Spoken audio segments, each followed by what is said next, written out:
the library that only opens at night. The ancient city of Istanbul, steeped in history and veiled in moonlight, held secrets whispered only to the most observant.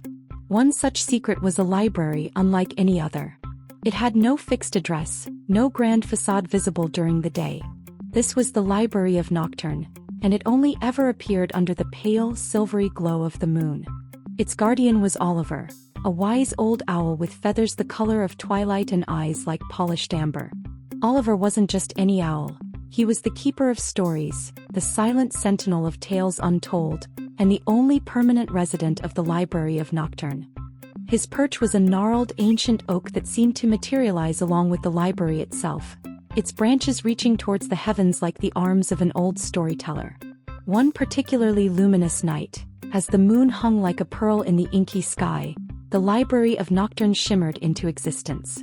Its walls were not of brick or stone, but of a pearlescent material that seemed to drink in the moonlight and glow from within. Intricate carvings of mythical creatures and swirling constellations adorned its surface. Inside, towering shelves of an unfamiliar dark would stretch to an impossibly high vaulted ceiling, each creaking gently under the weight of countless tomes. The air was thick with the scent of aged paper, a hint of magic, and the faint, sweet aroma of forgotten dreams. That same night, a young girl named Elara, curious and restless, had slipped out of her window. She lived in a quiet neighborhood of Istanbul, her nights usually spent gazing at the stars from her balcony. But tonight something felt different. An inexplicable pull, a faint, almost melodic hum, drew her through the familiar winding streets, past ancient mosques and bustling bazaars now silent in sleep. She followed an alley she'd never noticed before, her small hand tracing the cool, moss-covered stone walls, until she found herself standing before an ethereal building that pulsed with a gentle, inviting light. Elara pushed open a heavy, unadorned door. It swung inward silently, revealing the breathtaking interior of the library. Her eyes, wide with wonder, immediately found Oliver, perched on a lectern near the entrance, his gaze steady and knowing. He hooted softly, a sound that seemed to resonate with the very essence of the library, and gestured with a slight turn of his head towards the endless rows of books. Hesitantly, Elara stepped further inside. She ran her fingers along the spines of books, each bound in unique materials, shimmering silk, rough-hewn leather, even what felt like compressed starlight. Unlike the dusty, static books of her school library, these seemed to thrum with a quiet energy. Oliver, sensing her hesitation, glided down from his perch. He landed gracefully on a nearby table, his head cocked to one side. He communicated not with words, but with a series of knowing blinks and gentle nudges of his beak, guiding her to a particular shelf. There, nestled between volumes that sparkled and glowed, was a book bound in soft, midnight blue velvet. Its title, emblazoned in silver script, simply read, "The Whispering Woods." Elara carefully took the book from the shelf. It felt warm to the touch, as if it held a tiny, beating heart within its pages.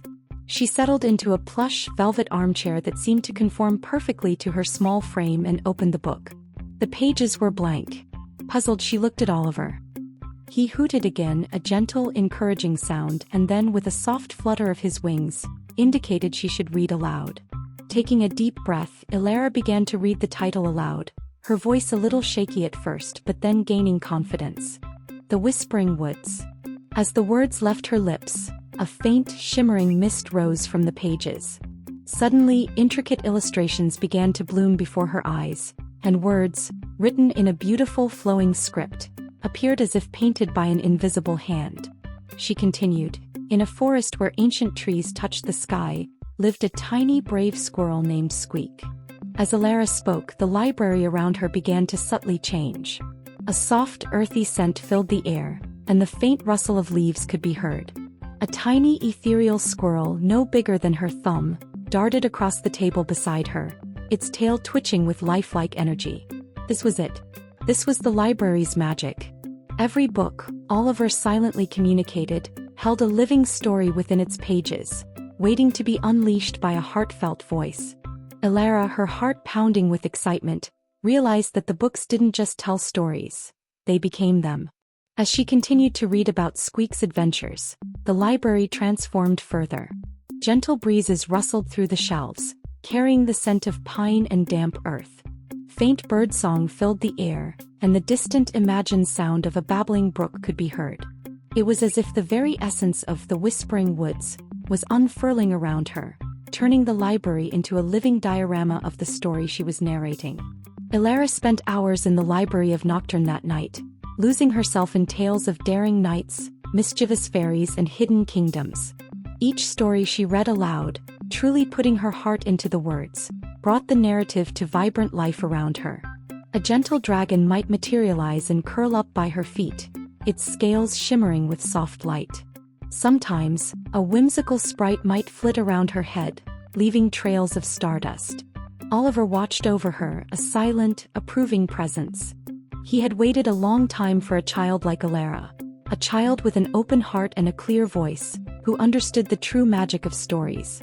As the first hint of dawn began to paint the eastern sky with hues of rose and gold, the moonlight inside the library began to wane. The ethereal creatures, the whispering winds, and the scent of the pine forest gently receded, fading back into the pages of the books.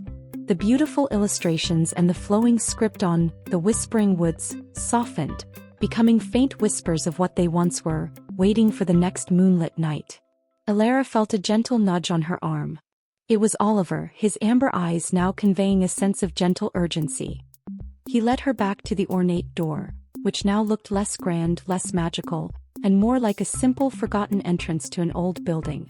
She stepped back into the alley, and when she turned around, the pearlescent library was already dissolving, its edges blurring into the growing daylight, leaving only the ancient, moss-covered wall she had first encountered. She looked up at the sky, where the moon was now a pale, translucent ghost. She carried no book, no physical proof of her extraordinary night.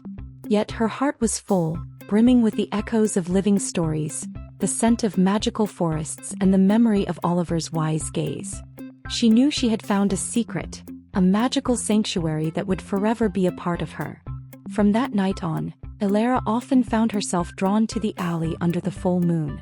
She would stand there waiting, hoping to catch a glimpse of the pearlescent walls. Sometimes she would feel a familiar hum in the air, a faint whisper of magic, and know that Oliver was there, guarding the library of Nocturne, patiently waiting for another heart-filled voice to bring its stories to life. She also understood that even when the library wasn't physically present, its stories, its magic, and the quiet wisdom of Oliver the Owl lived on within her.